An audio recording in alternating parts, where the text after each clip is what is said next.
આજે બનાવશું આપણે લીલી ડુંગળી અને ગાંઠિયાનું શાક.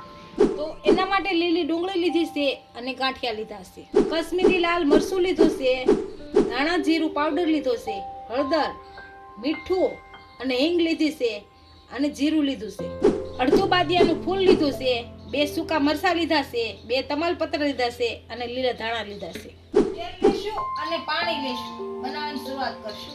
તો આપણે બનાવવાની શરૂઆત કરશું તો પહેલા લીલી ડુંગળીને સુધારી લેશું.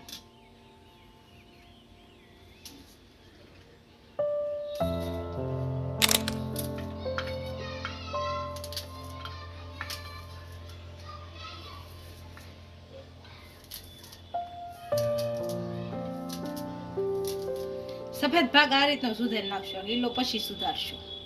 આ રીતે બધી સુધારી નાખશો.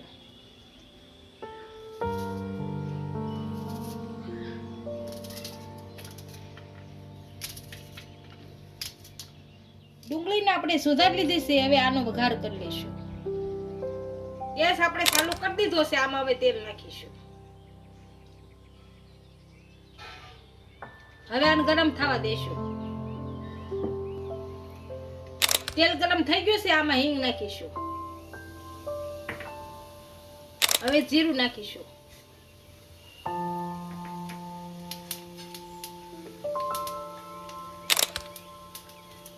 આમાં તમાલપત્ર નાખીશું.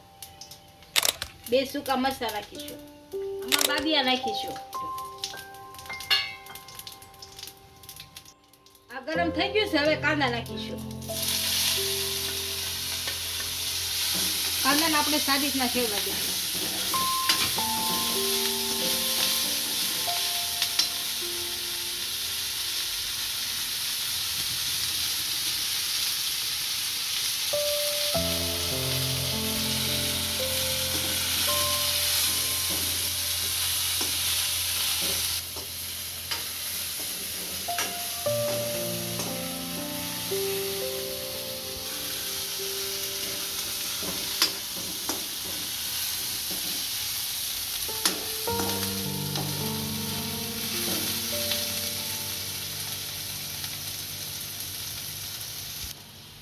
કાંદા આપણા બ્રાઉન કલરના થઈ ગયા છે. આમાં ધાણા જીરું પાવડર નાખીશું. આમાં હળદર નાખીશું. સ્વાદ પ્રમાણે મીઠું નાખીશું, કેમ કે આપણા ગાંઠિયામાં હોય. કશ્મીરી લાલ મરચું નાખીશું. હવે હલાવી દઈશું મસાલો.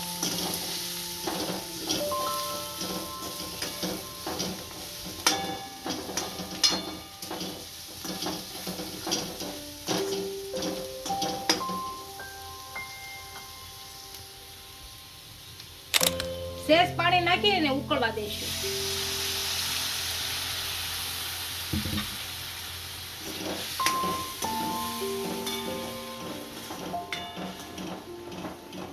આને ઉકળવા દઈશું.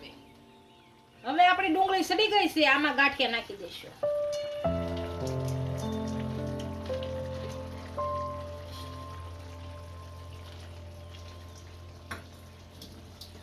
ગાંઠિયાને સારી રીતના ઉકળવા દઈશું.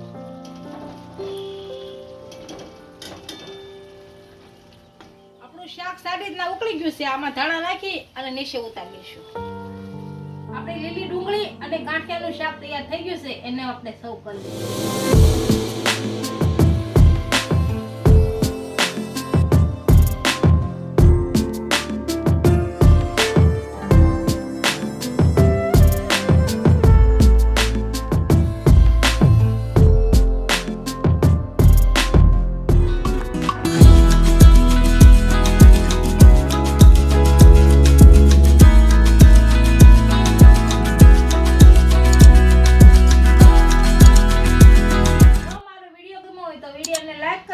ઇન્સ્ટાગ્રામ અને ફેસબુક પર ફોલો કરી દેજો. મળીએ નવા વિડીયો સાથે.